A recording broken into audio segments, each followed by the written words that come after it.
We'll turn to Matthew chapter 6. Matthew chapter 6.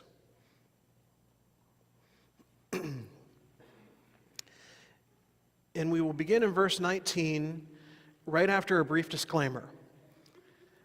Now, originally, when I set the schedule, we did not have a month of prayer that we have just been taking part in, where I threw a couple of prayer messages in the midst of that to get us off of our chronological schedule of the life of Jesus. And so this initially was supposed to happen about 3 weeks ago, not 4 days, 5 days before Black Friday.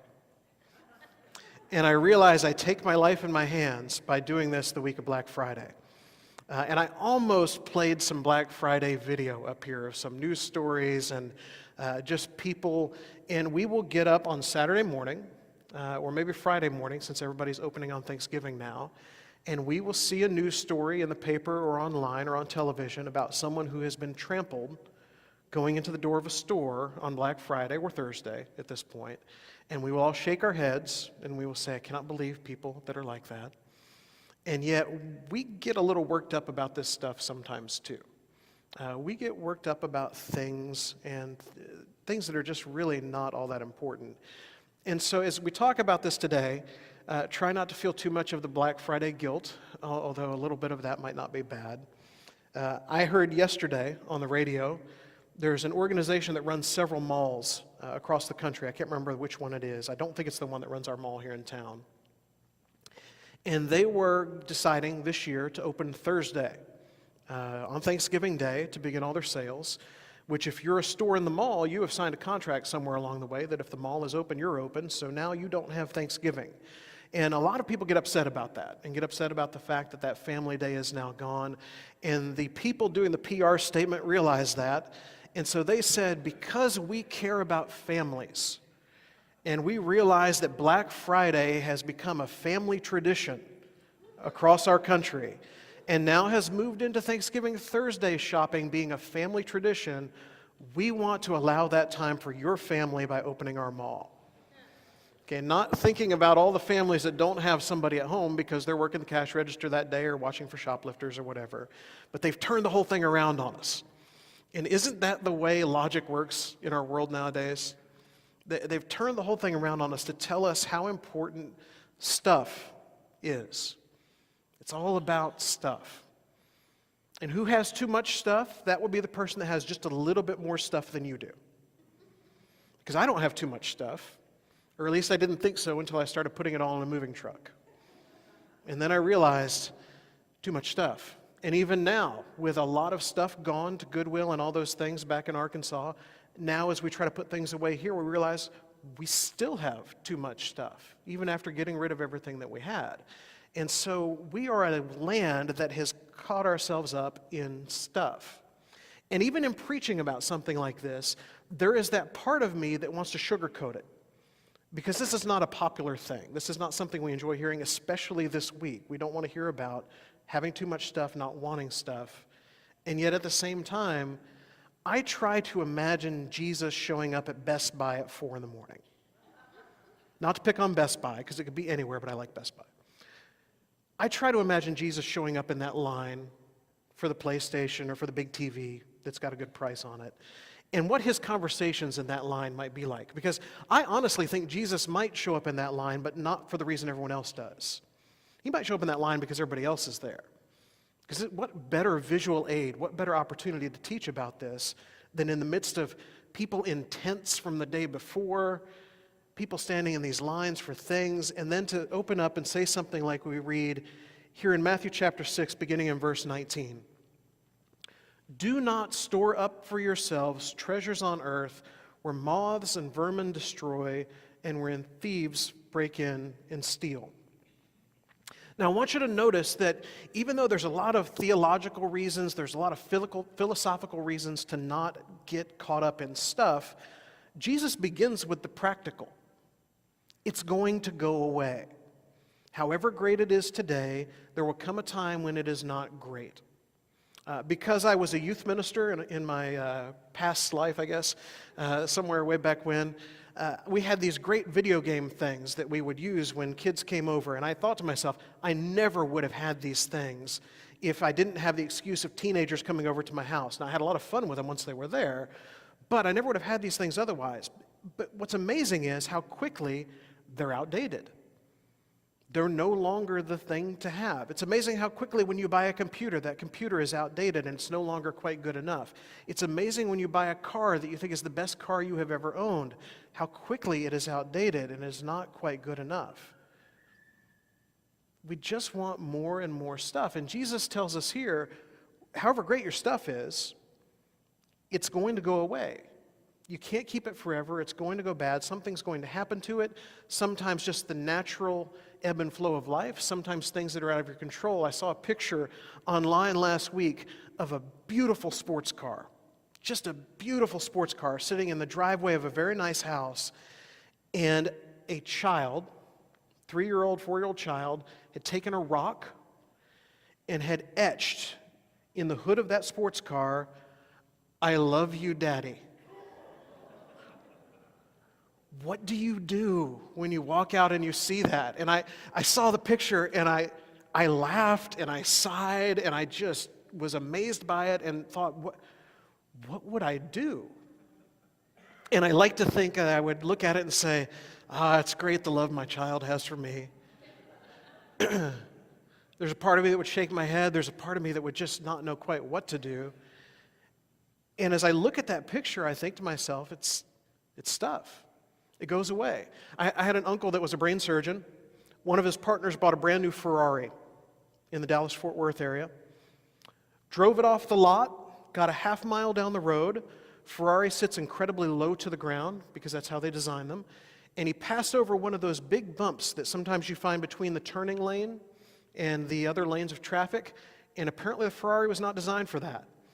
And as he passed over those big bumps, many things on the underside of the Ferrari were ripped off of this car a half mile out of the lot, and his car had 5 figures of damage done to it a half mile away.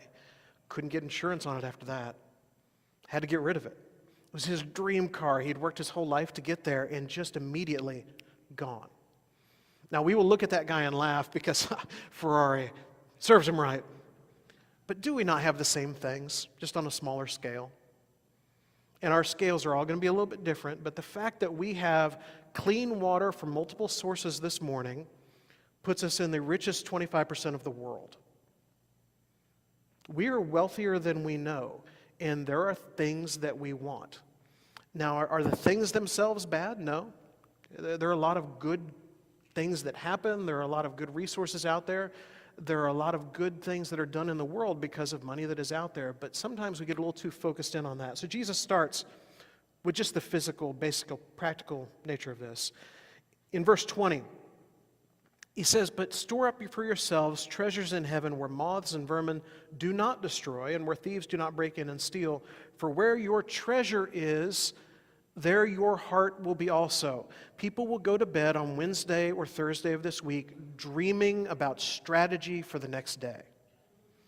Which stores to hit, in what order. And if some of you are squirming in your seat a little bit right now, I'm sorry. And if it were a different week, we could use lots of different examples, but I can't use it when it's right there. Or I can't not use it when it's right there. People will get so caught up in this.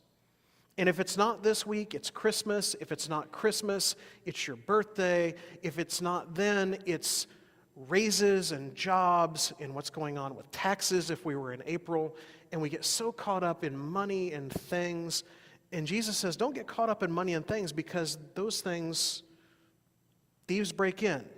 Moths destroy. Vermin destroys. But instead, store up treasure in heaven. Instead, store up treasure in heaven. And what does that look like? What does eternal treasure look like? We start to realize a little more the things that matter. Because the stuff that we will buy on Thursday or Friday, once it has gone away, is gone. And other things matter so much more. What does that dad do with his sports car with the rock etched in the side? How he handles the next 10 minutes of time is going to matter a lot more than that car ever will. I have a friend from high school whose son was in a serious car wreck about 2 weeks ago. He was unconscious for a week in the hospital. Had some severe injuries. His car, if you were to look at it, you would wonder how on earth he ever got out of that car.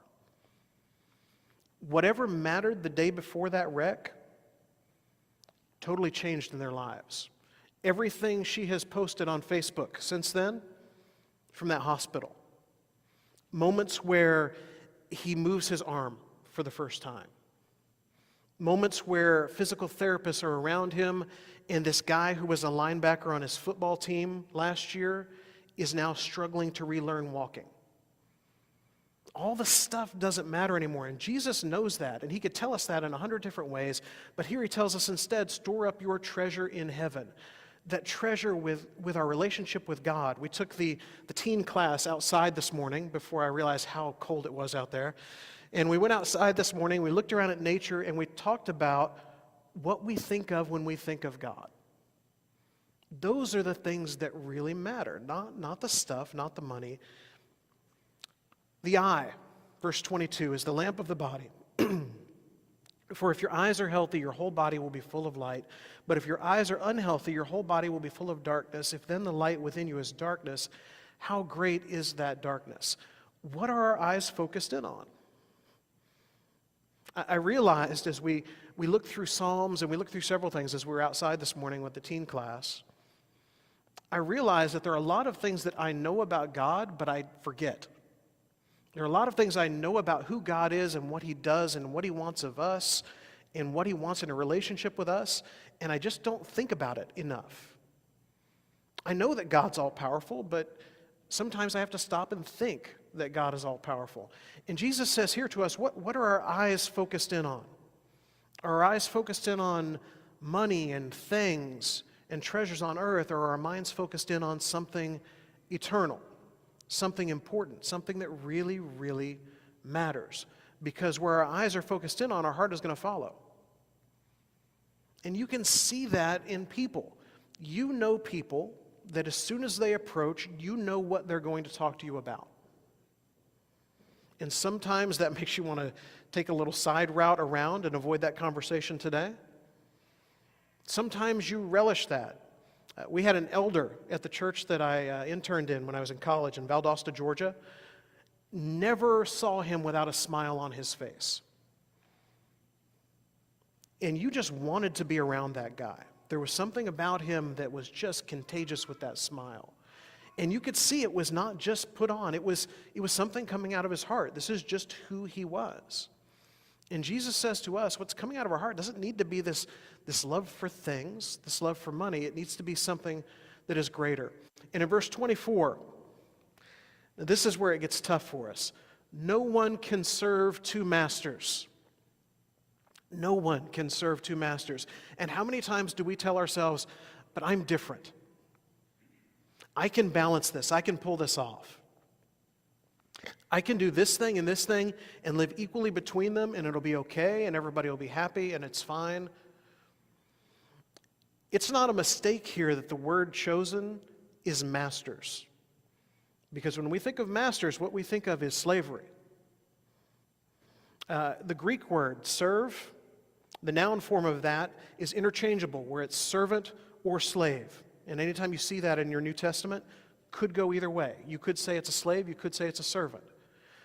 Jesus wants us not to be a slave to money, but instead, if we're going to be a slave to something, let's be a slave to God. Let's be a slave to something that matters, someone who cares enough about us to send his son for us, someone who has our best interests at heart, not the people running the mall who are going to open on Thursday for Family Values. God wants something so much greater than that for us. And so Jesus says here, no one can serve two masters. Have you ever considered sometimes that we have become a slave to stuff? We have bought into we must have stuff to be happy. We have bought into the fact that we must have the right stuff to be happy. We must have the right names to be happy, the things that cost so much to be happy. We must have more money in our bank accounts to be happy. We have so, as a culture, bought into this. And Jesus says this is not how it works, because when you buy that much into stuff and things and money, then your focus from God is not there. And we will say, no, I can balance these things out. It'll be okay. We read the parable of the rich young ruler where he comes and says, what does I have to do? Because he knows he's done everything he needs to do. He's kept all the laws. He's done all the right things. And Jesus says to him, sell all you have and give to the poor. Then you've got it. And he goes away sad. Now, does he go away sad because he doesn't want to do it? Does he go away sad because he knows how hard it will be to do? I don't know. But he goes away sad because that's not the answer he was looking for that day. He didn't want to sell all his stuff. And yet Jesus said, this is the line. In James chapter 5, if you want to flip over there for a minute. James chapter 5. Beginning in verse 1, James writes, now listen, you rich people, weep and wail because of the misery that is coming upon you. Your wealth is rotted, moths have eaten your clothes, your gold and silver have corroded, their corrosion will testify against you and eat your flesh like fire. You have hoarded wealth in the last days. Look, the wages you failed to pay the workmen who mowed your fields are crying out against you. The cries of the harvesters have reached the ears of the Lord Almighty. You have lived on earth in luxury and self-indulgence. And once again, luxury and self-indulgence is just slightly above wherever I am most of the time for us. And I don't know what the magic line is. I wish I did sometimes. I wish sometimes that James or Matthew or the Spirit writing through them, whoever would just put okay, in US dollars in 2014, here's what we're talking about. Or in square footage, this is too much for you for the house. Or in the car, stay away from these 3 brands, and then everything will be fine. Because that's the way we think. And yet, that's not what is given there to us. You've got to be careful about this. The way it'll be put in Hebrews 13 and verse 5 is, it's the love of money that is the issue. And I think sometimes we will take that and that will become our excuse of, well, we've got all this stuff, we've got all these things, but we don't really love those things.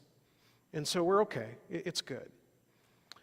I hope that during this week, as we spend time being thankful, and too often we'll be thankful for stuff and family and maybe the house we live in or the food we have, something along those lines, maybe good health. I hope we will turn a lot of that thankfulness towards God this week. But I hope as we think about our things, we might stop and think a little more about how focused am I on these things and how am I using these things to God's glory? Isn't that what we're really after here? Am I so focused in on these things that it causes me to not be able to serve God? Because Jesus said no one can serve 2 masters. So either I'm going to say what he said was not true, or I've somehow figured it out in a way that he didn't, or what he said is right, and now I've got to be very careful. Those are basically our options. And this is tough. Because I will admit to you, every now and then I will get up here and we will talk about something and I will think, there needs to be someone else up here talking. It was very tempting with Troy last week to say, Troy, this is actually what's in the schedule, but I didn't want to make him do this. I struggle with this too. And it's hard to talk about this because I like stuff as much as the next guy. I like having money. I like knowing that there's money in the bank account. I like having nice things. I don't enjoy driving a 9-year-old Ford Taurus. I'd much rather have the shiny car, even if it did have something etched in the hood. I get it, and I get our struggle with this. And as Jesus talks to these folks in Matthew chapter 6, he knows too. He knows that there are people in that crowd that are going to have a very hard time with this. He knows that when he says later that it'll be easier for a rich man to go through the eye of a needle, or for a camel to go through the eye of a needle than for a rich man to enter the kingdom.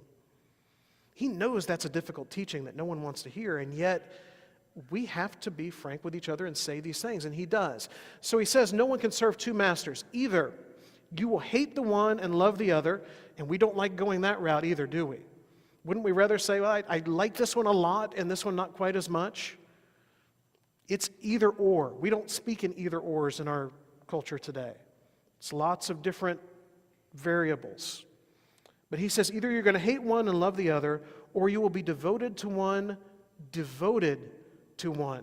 And think about that word for just a minute. We don't use that one a lot, devotion. Probably one of the times that you will have that stick out in your head that you might have heard it is at a wedding ceremony somewhere along the way. Have you ever considered yourself married to stuff? If we had a giant snowstorm come in here on Thursday morning, and it looked like the mountains to the east of us, just snow everywhere and we couldn't get around, or like the scenes we've seen from Buffalo this week. Giant snowstorm, and you had to miss Black Friday or Thursday. And then next week, we had a giant snowstorm on Saturday, and you had to miss hearing me. Which of those do we get more sad about? And it's not about me. It's about being together and worshiping God, and I get that. But do you start to see a little bit? When's the last time you had the level of excitement to tell someone about God as the level of excitement to tell someone about a good deal that you got, or a big sale, or some way of making money, or the latest thing where you're selling whatever it might be this week, or CrossFit, or any of those kinds of things? We get so excited about stuff and things of this world, and yet when it comes to God, we live good lives. We're good people. We're nice to our neighbors. We love each other. But do we have that level of enthusiasm, that level of devotion, as Jesus puts it, to God? You cannot serve both God and money. And he has spoken in absolutes all through this verse. No one, not some people, not people that really got it together, not people that have good balance, no one can serve two masters. You're either going to love or you're going to hate. You're either going to despise or you're going to be devoted. You cannot serve both God and money. So what's the problem with stuff? Because honestly, I think a lot of us could look around today and think, there's some stuff out there that has made our lives better. Some of you have paid a lot of money for some sort of medication this morning that has kept you alive in the seat you're sitting in. Some of you would not be able to be here without the car that has gotten you here this morning. Some of you had a rack full of clothes in your closet to choose from and you have nothing to wear. Some of you have a lot in your wallets today, some of you a little. Some of you will go out to eat today. Some of you have stuff in the crock pot waiting for you. Some of you are not quite sure what the plan is yet. I stand here before you today because money is put in those baskets and eventually finds its way into a check that comes back to me. Some of it. So I get it. I understand that there's a need for money. I understand there's good that comes from money. There's good that comes from stuff. But yet, the focus on it sometimes takes us in the wrong direction. The problem with stuff, number one, it is temporary. And we do not treat it in that way. We treat it like it is just something that's going to be with us forever. And any of you who have been around when someone in the family has died, you understand that it's temporary. And then everybody's going to fight over it. You don't take it with you. I told it was either the Sunday or Wednesday night class a couple weeks ago, I had seen a comic. It was a picture of a hearse with a U-Haul trailer on the back of it. And I thought to myself, do we not live that way quite a bit? As if we're just gathering all this stuff and we're going to keep it with us forever, and yet we can't. It's temporary. Secondly, it takes our focus off God. Now, you can argue with me all day long that it does not. But there is something when it comes to possessions or money that from time to time takes our focus off God. Some of us more often than others, some of us in a greater way than others. But if what Jesus said is true, that we cannot serve two masters, there are times when this becomes the master. Third, it takes our focus off others. And we don't think about this side of it a lot, but there are other people out there that could use help.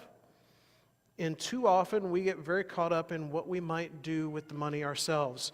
And the way I would often put this to the youth group that I worked with was, if you, and we won't argue the merits of the lottery today, but if you found in a parking lot an unscratched scratch-off ticket, because we're not going to go into whether you bought it or not, if you found this in a parking lot, you scratched it off just to see what this thing's all about, and you found yourself winning $10,000 from the scratch-off ticket you found in a parking lot, what what goes through your mind? And there are any number of things that probably go through your mind, but I would imagine for a lot of us, it's some combination of either one, something you have wanted that you did not have the money for, or two, some bill you've been dying to pay off. And you now, through the grace of God in this moment in the parking lot, have come across $10,000 you didn't have before. What does not go through a lot of our heads, and maybe you're different, and if so, that's great. What does not go through a lot of our heads is something great we could do for someone else with $10,000 that we did not have 5 minutes ago. Some way we could change a life, some way we could change the world. I have a friend who drills wells in Africa. $10,000 would easily drill a well with some money left over. And I will admit to you that even though I have a friend who drills wells in Africa, drilling a well in Africa with the $10,000 is not the first thought that goes through my mind. There are any number of things that precede that. It takes our focus off God. It takes our focus off other people. And last, as Jesus has said, and we just want to emphasize again and again, no one can serve two masters. For a lot of us, money and things have become our master. When that paycheck comes in, it's a list of stuff that we need to buy. It's a list of stuff that we have to pay for, bills we must pay, debt we must continue paying on. And then once we finally get to the end, maybe there's something to throw in one of those baskets. Maybe there's some place where we can do something good for someone else. Maybe there's something that we can do that's not about me. But God, throughout Scripture, isn't it always the first fruits that He's looking for? Isn't that the problem with Cain and Abel way back in the very beginning? And over again, as people sacrifice and do it in the wrong way, isn't God looking for us to make Him the priority?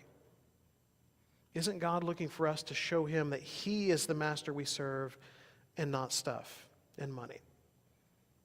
So as we close, have I sufficiently guilted you about Black Friday? It was not my intent, and like I said, this was on the schedule for 3 weeks ago before we got into praying.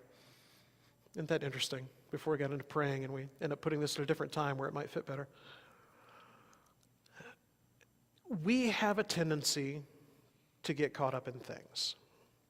And I hope this week, as we're talking about being thankful, as we're talking about the things that really matter, that we realize that tendency to get caught up in things, and that we realize that we have to be in better control of that. And I'm not saying you can't get up at all crazy hours of the morning on Friday and go do your Christmas shopping. You do what you're going to do. But don't let it be about that. Don't forget to see people around you on Friday morning or Thursday morning. Don't forget to know that every one of those people who is trampling someone else to get to whatever the thing is this year is a person that God has created and is in need of His saving grace, and that maybe your purpose at the mall that day or at Walmart or Best Buy or wherever is to be light. Maybe your purpose that day is to show someone who God is through the way you treat others, through your frustration in the parking lot, through your fighting through the crowd. Maybe instead, if we can all just step back and be light even on that day, then maybe our world gets just a little bit better. I'm attacked by a fly right in the middle of that.